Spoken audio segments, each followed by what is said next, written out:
आज जो वाकया जो कहानी मैं आप सबको सुनाऊंगा उसे सुनने के बाद आपको उस इत्तेफाक पर बहुत हैरानी होगी जिस इत्तेफाक की वजह से ये केस सुलझा। और दूसरी हैरानी आपको हमारे लीगल सिस्टम पर भी होगी जो शायद कहीं ना कहीं देश में बढ़ते अपराधों के लिए जिम्मेदार है। मैं क्यों ऐसी बातें कह रहा हूं, जब आप ये कहानी सुनेंगे तो आपको पूरी बात समझ में आ जाएगी, सब कुछ शीशे की तरह साफ हो जाएगा। तो आइए शुरुआत करते हैं। ये 2 अगस्त 2008 की घटना है और जगह है कर्नाटक। दक्षिणी कर्नाटक जिले में एक छोटा सा गांव है जिसका नाम है सिरिबा गिलू। इस सिरिबा गिलू गांव में 2 अगस्त की सुबह एक बड़ी वारदात होती है। होता यह है कि इस गांव में रहने वाली एक महिला जिसकी उम्र यही तकरीबन 20-25 साल के आसपास है, उसकी और उसके 3 साल के नन्हे से बेटे, उन दोनों की लाश उनके घर में मिलती है। घर में और कोई नहीं है और माँ और इतने छोटे से बच्चे की लाश वहाँ मिलती है। गांव की एक महिला सबसे पहले इन बॉडीज़ को देखती है और फिर वो चीखने चिल्लाने लगती है, शोर मचाती है। पुलिस वहाँ पर पहुँचती है और फिर पता चलता है कि माँ और बेटे का कत्ल किया गया है। परिवार के दूसरे लोग उस समय घर से बाहर थे, तो माँ बेटा घर में अकेले थे और इनका किसी ने कत्ल कर दिया। अपने आप में बहुत रोंगटे खड़े करने वाली और बहुत ही दुखद घटना। दुखद इसलिए, ऐसे तो किसी का भी कत्ल बहुत दुखद है, लेकिन 3 साल के छोटे से बच्चे की भी हत्या हो जाए तो आप समझिए कि लोगों को कितना बुरा लगता होगा। तो ये वैसी ही घटना थी। अब मामले की तफ्तीश शुरू होती है कि इस कत्ल के पीछे कौन हो सकता है। छानबीन पुलिस करती है तो पुलिस ये पता चलता है, पुलिस ये नोटिस करती है, घर वाले बताते हैं कि महिला जो है जिसकी हत्या हुई है उसका नाम था सौम्या। उसके गले से उसकी सोने की चेन जो है वो गायब है। अब पुलिस को ये लगता है कि शायद इस कत्ल के पीछे सोने की चेन लूटना एक मकसद रहा हो। पुलिस छानबीन शुरू करती है तो कोई और गैर आदमी के या बाहर वाले आदमी के इस कत्ल में शामिल होने की जानकारी तो पुलिस को नहीं मिलती, लेकिन पुलिस को गांव के लोग ये बताते हैं कि उन्होंने जब ये घटना सामने आई थी उससे कुछ समय पहले, मतलब 2 अगस्त की सुबह, मान लीजिए अगर 11-12 बजे के आसपास लोगों ने इन बॉडीज़ को नोटिस किया होगा, तो अर्ली मॉर्निंग तकरीबन 7-8 बजे, मैं एक अंदाज से बता रहा हूँ, उन्होंने इस घर से, इसी घर के मेंबर यानी सौम्या के देवर जिसका नाम है जयेश, उसको भागते हुए देखा था। घर से निकलकर तेज कदमों से कहीं जाते हुए देखा था। अब पुलिस जयेश की तलाश करने लगी कि भाई अगर जयेश वो आखिरी मेंबर है जो इस परिवार का जीवित था, इस घर में था, और उसकी भाभी की मौत हो चुकी है, भतीजे की मौत हो गई है और जयेश कहीं नज़र नहीं आ रहा है, तो उसकी तलाश बहुत ज़रूरी है। अब पुलिस जयेश को ढूंढने लगी कि अगर वो कहीं है तो सामने आकर सच बताए। मगर जैसा कि गाँव वालों की आशंका थी, जयेश गायब हो चुका था। और न सिर्फ गायब हो चुका था, उसके पास उसका जो मोबाइल फ़ोन था वो भी स्विच ऑफ हो चुका था। अब पुलिस जयेश को लगातार ढूंढ रही थी। एक एक दिन गुजर रहे थे लेकिन जयेश के बारे में पुलिस को कोई जानकारी नहीं मिल रही थी और ये सिलसिला जो है धीरे धीरे लंबा होता रहा, चलता रहा। जयेश की उम्र यही तकरीबन 17-18 साल की थी उस समय जब ये घटना हुई थी। तो खैर पुलिस की छानबीन चलती रही। पुलिस को इसी क्रम में पता चला कि जयेश की समीर नाम के एक लड़के से बहुत अच्छी दोस्ती है। समीर उसी गांव जहाँ पर यह घटना हुई है उससे थोड़ी दूर पर एक और हैमलेट है, एक छोटा सा गांव है, या उसको ढाणी भी कहते हैं आमतौर पर, राजस्थान में खासकर कहते हैं। तो वहाँ का रहने वाला था समीर। तो जब पता चला पुलिस को कि समीर का बहुत अच्छा दोस्त है जयेश, तो पुलिस ने समीर को रडार पर रखना शुरू किया कि आज नहीं तो कल जयेश अगर अपने फैमिली वालों से कांटेक्ट नहीं भी करता है तो कम से कम अपने जिगरी दोस्त समीर से तो कांटेक्ट ज़रूर करेगा, क्योंकि उसको आने वाले दिनों में अगर इसी तरह पुलिस से बचना है, फरार रहना है, तो उसे पैसों की ज़रूरत होगी, कुछ लॉजिस्टिक की यानी कहीं रहने वहने के इंतज़ाम की ज़रूरत होगी। तो इंसान क्या करता है जब वो मुसीबत में रहता है। हालांकि ये मुसीबत जो है वो उस तरह की मुसीबत नहीं है जो कोई दूसरा आदमी मुसीबत में होता हो, यहाँ तो वो खुद ही मुलजिम है, भाग रहा है, लेकिन फिर भी उसके लिए अगर देखा जाए तो मुसीबत ही है, वो फरार है। तो ऐसे में वो अपने दोस्तों रिश्तेदारों से ही मदद मांगता है। तो पुलिस ने समीर पर निगाह रखना शुरू किया कि समीर को आज नहीं तो कल जयेश फ़ोन करेगा या उससे मिलने ज़रूर आएगा। लेकिन वक्त गुजरता रहा, समीर के पास जयेश न तो आया न उसका कोई फ़ोन आया। इस बीच पुलिस जो है वो समीर के घर पहुंची और समीर के घर वालों से पुलिस ने पूछताछ शुरू की जयेश के बारे में। तो समीर की माँ जो है रुकैया बानो, उन्होंने ये कहा कि हाँ जयेश आया तो था और 2 अगस्त के बाद ही यहाँ आया था, एक सोने की चेन भी लेकर आया था और उसने कहा ये सोने की चेन उसकी है, वो बेचना चाहता है। तो हमने उसकी मदद की, पास में ही एक सुनार हैं, उनको हमने वो सोने की चेन दी है और वो पैसे जो है जयेश लेकर गया है। लेकिन रुकैया का और समीर का ये कहना था कि उन्हें नहीं पता कि जयेश जो है अपनी ही भाभी और भतीजे का कत्ल करके वो सोने की चेन लूट कर ले आया है। तो कुल मिलाकर समीर और रुकैया बहुत हैरान हुए ये बात जानकर कि ये वो सोने की चेन थी जो दो कत्ल के बाद वो लड़का लूट कर ले आया था। तो खैर पुलिस ने फुर्ती दिखाई और फौरन गांव के उस ज्वेलर के पास पहुंची जिसके पास जयेश ने वो सोने की चेन बिकवाई थी। ज्वेलर से पुलिस ने वो सोने की चेन बरामद की और सौम्या जिसकी हत्या हुई थी और जो बच्चा है उसके घर वालों को, परिवार वालों को वो सोने की चेन दिखाई कि आप एक बार सोने की चेन देखकर पहचानिए कि क्या यही सौम्या के सोने की चेन है। तो घर वालों ने देखा और वो फौरन पहचान गए। वो समझ गए कि ये तो सौम्या की ही चेन है जो कत्ल के बाद से ही गायब है। उन्होंने पुलिस को कंफर्म भी किया कि हाँ ये वही चेन है। इस सोने की चेन के कंफर्म होने के साथ ही एक बात और कंफर्म हो गई, वो ये कि कत्ल की इस वारदात का अगर कोई मुलजिम है जेन्युइनली तो वो जयेश ही है, क्योंकि रुकैया और समीर ये बता रहे थे कि वो सोने की चेन जयेश ही लेकर आया था और जयेश ने ही आगे बिकवाई है। तो एक ऐसी कड़ी थी बीच में जो इस बात को कंफर्म कर रही थी कि सोने की चेन जयेश उन तक पहुंचाया था। और दुकानदार भी बता रहा था कि हाँ जयेश आया था सोने की चेन यहाँ बेचने के लिए और वो सोने की चेन कत्ल के बाद लूटी गई थी। तो ये बात क्लियर हो गई कि डबल मर्डर का रिस्पॉन्सिबल कसूरवार दोषी जयेश ही है। लेकिन जयेश के बारे में ये सारी जानकारी मिलने के बावजूद पुलिस उस तक नहीं पहुंच पा रही थी। इसी बीच पुलिस ने जब छानबीन करने लगी तो पुलिस को यह भी पता चला कई महीने गुजरने के बाद कि जयेश जो है अब जयेश नहीं रहा, बल्कि वो अपना धर्म बदल चुका है और उसका नाम हो गया है शाकिर अली। पुलिस को यह भी जानकारी मिल रही थी कि उसने शायद शादी भी कर ली है। लेकिन ये सारी इन्फॉर्मेशन पुलिस के पास आ ज़रूर रही थी, लेकिन पुलिस को जयेश के बारे में कोई लीड या लोकेशन जिससे उसकी गिरफ्तारी हो सके वो नहीं मिल पा रही थी। और कर्नाटक की पुलिस, दक्षिणी कर्नाटक ज़िले की पुलिस काफ़ी परेशान रही और दिन महीने साल गुजरते रहे। जयेश फरार था, फरार ही रहा और पुलिस इस मामले को सॉल्व नहीं कर सकी। हार कर तकरीबन 3-3.5 साल गुजरने के बाद पुलिस ने इस मामले में क्लोज़र रिपोर्ट दाखिल कर दी। क्लोज़र रिपोर्ट या फाइनल रिपोर्ट के बारे में मैं आप सबको पहले भी बता चुका हूँ। जब पुलिस किसी मामले की तफ्तीश करती है और तफ्तीश करके थक जाती है, गुनहगार के बारे में कोई सबूत नहीं मिल पाता है या कोई सुराग नहीं मिल पाता है या फिर गुनहगार ही नहीं मिल पाता है, तो उस तरह के मामलों में पुलिस जो है वो फाइनल रिपोर्ट या क्लोज़र रिपोर्ट दाखिल करती है और वो क्लोज़र रिपोर्ट कोर्ट में दाखिल की जाती है। कोर्ट उस पर मुहर लगाता है कि हाँ इस फाइनल रिपोर्ट को कोर्ट स्वीकार करेगा या नहीं करेगा। अगर कोर्ट चाहे तो पुलिस को ये कह सकता है कि नहीं आप तफ्तीश जारी रखिए, 2 महीने और कीजिए या 2 साल और कीजिए, हमें गुनहगार चाहिए। या फिर कोर्ट भी अगर इस बात से कन्विंस्ड हो जाए कि नहीं इस मामले में वाकई और कोई लीड नहीं मिल सकती, तो कोर्ट उस फाइनल रिपोर्ट को स्वीकार कर लेता है। तो इस मामले में पुलिस ने क्लोज़र रिपोर्ट दाखिल की थी और कोर्ट ने उसे स्वीकार भी कर लिया था, ये मानते हुए कि जयेश का कोई पता नहीं चलेगा, जब इतने साल गुजर गए तो वो मिल नहीं रहा है तो मिलेगा भी नहीं। तो उस मामले में कर्नाटक की पुलिस ने क्लोज़र रिपोर्ट दाखिल कर दी थी। लेकिन इसके बाद अचानक एक रोज़ तकरीबन 4 साल बाद इस मामले ने करवट ली। करवट कुछ यूँ ली कि 7 अक्टूबर 2012 को केरला के अलापुझा ज़िले से एक पर्टिकुलर थाने के एक इंस्पेक्टर ने दक्षिणी कर्नाटक ज़िले के उस पुलिस ऑफिसर को फ़ोन किया जिस पुलिस ऑफिसर के पास इस डबल मर्डर के तफ्तीश की जिम्मेदारी कभी हुआ करती थी जब वो केस हुआ था। इस पुलिस ऑफिसर का नाम है सुरेश कुमार।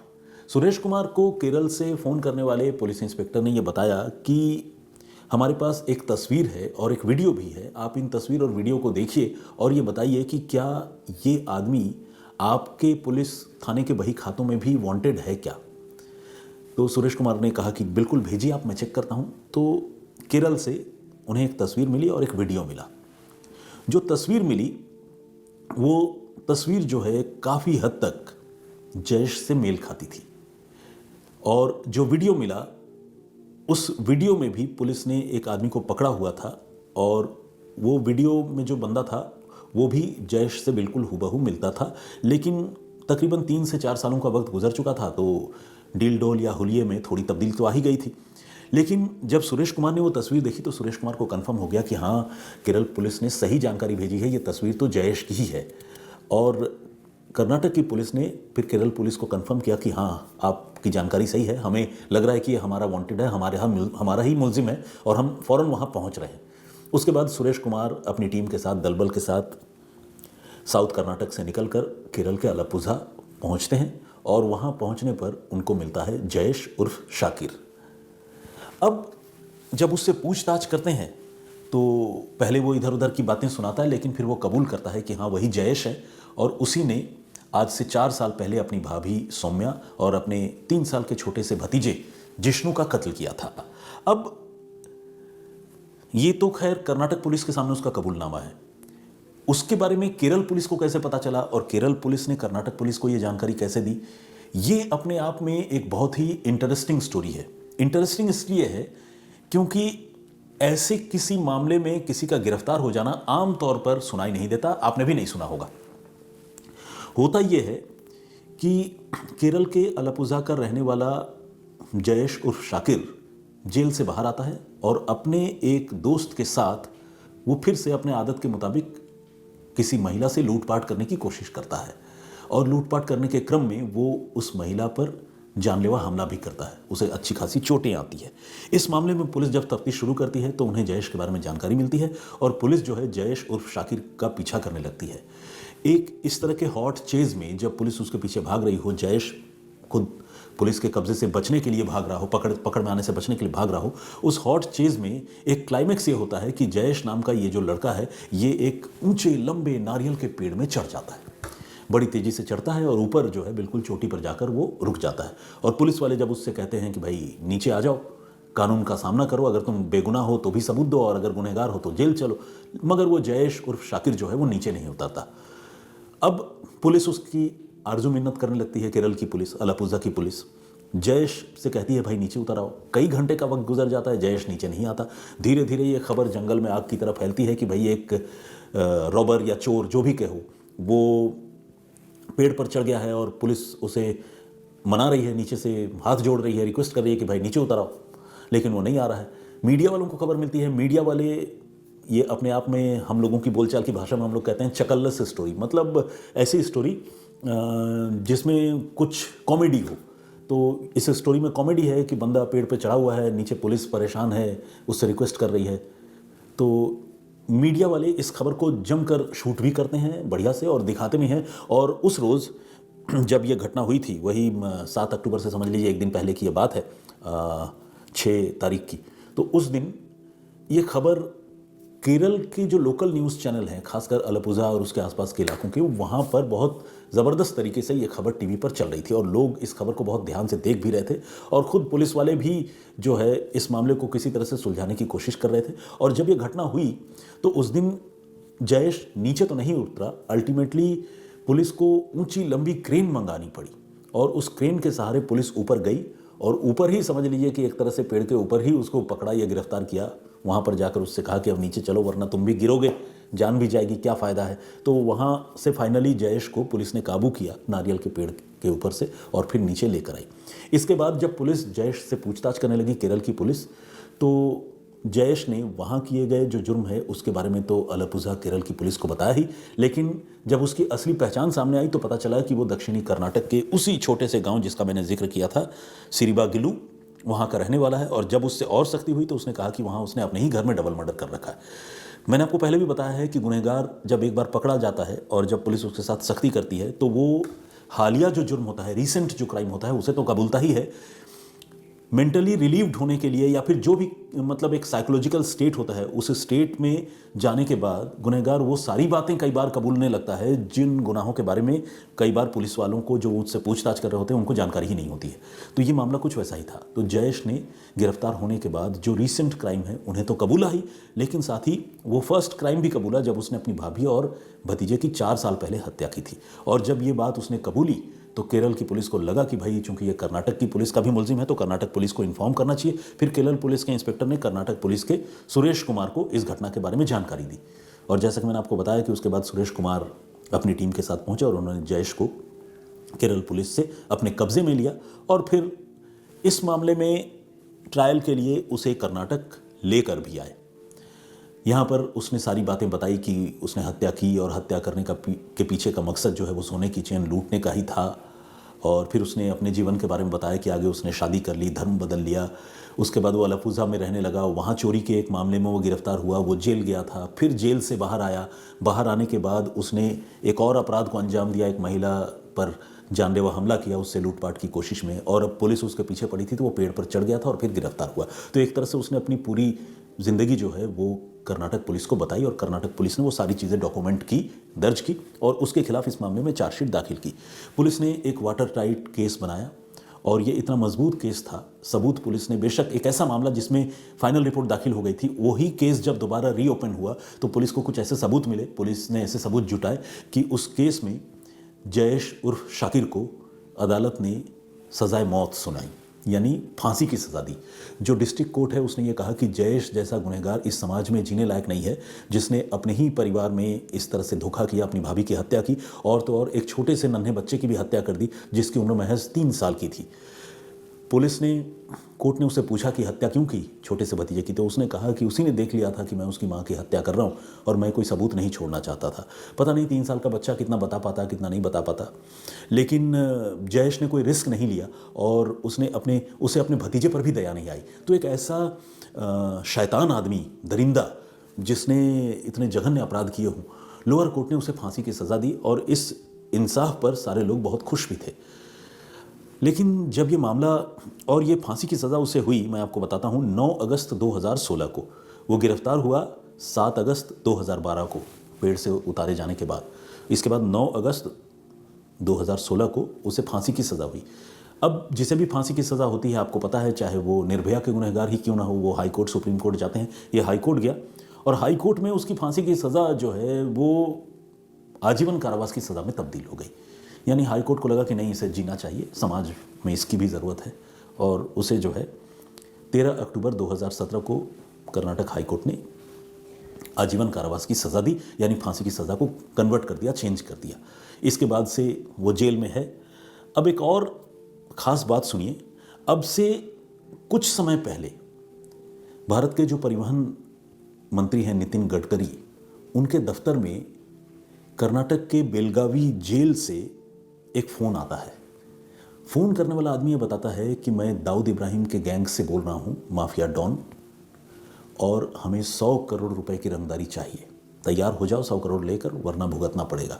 अब केंद्रीय मंत्री के दफ्तर में जेल से कोई फ़ोन करके इतनी बड़ी बात कहे, आप समझिए कि पुलिस महकमे में भूचाल आ जाता है। फ़ौरन पुलिस इस मामले की जांच शुरू करती है, नागपुर से लेकर, क्योंकि नागपुर गडकरी जी का होम टाउन है, होम स्टेट महाराष्ट्र है, तो वहाँ से लेकर दिल्ली, मुंबई और कर्नाटक के बेलगावी, वहाँ की पुलिस भी हाई अलर्ट पर आ जाती है, मामले की जांच शुरू होती है। एनआईए इस मामले की तफ्तीश में जुड़ती है, नेशनल इन्वेस्टिगेशन एजेंसी, और बेलगावी के जेल में जिस आदमी को ट्रेस किया जाता है 100 करोड़ रुपए की रंगदारी मांगने के जुर्म में, वो आदमी कोई और नहीं बल्कि वही जयेश उर्फ शाकिर निकलता है। वो जयेश जिस पर पहले ही डबल मर्डर का इल्ज़ाम है, जिसे फांसी हुई थी, जो आजीवन कारावास में बदल गई, और वो जेल में बैठा हुआ है और उसके हौसले इतने बुलंद हैं कि जेल में बैठे बैठे वो केंद्रीय मंत्री से 100 करोड़ की रंगदारी मांग रहा है, और वो भी दाऊद इब्राहिम का नाम लेकर। एनआईए जांच शुरू करती है, उस तक पहुंचती है, पूछताछ भी करती है, लेकिन ये शुरुआती जांच है। आगे जब तफ्तीश बढ़ती है तो एनआईए ये बताती है कि इस मामले में उसे कोई सबूत नहीं मिले और इसीलिए इस केस को एनआईए बंद कर रहा है। तो इस केस को भी एनआईए की तरफ से आखिरकार बंद कर दिया जाता है। लेकिन जयेश उर्फ शाकिर का ये जो किरदार है, ये जो कैरेक्टर है, ये कितना शातिर है और कितना ख़तरनाक है, जो डबल मर्डर, लूटपाट, चोरी, पुलिस से बचने के लिए पेड़ में चढ़ जाना, फिर जेल जाना, फांसी से आजीवन कारावास में तब्दील होना, और फिर जेल में बैठकर केंद्रीय मंत्री को धमकाना। आप समझिए कि वो कितना हार्डकोर क्रिमिनल है और हमारा लीगल सिस्टम कैसा है। तो ये थी आज की पूरी कहानी। इस पूरी कहानी पर आपकी राय क्या है, आप क्या सोचते हैं, प्लीज़ हमें कमेंट करके ज़रूर बताइएगा।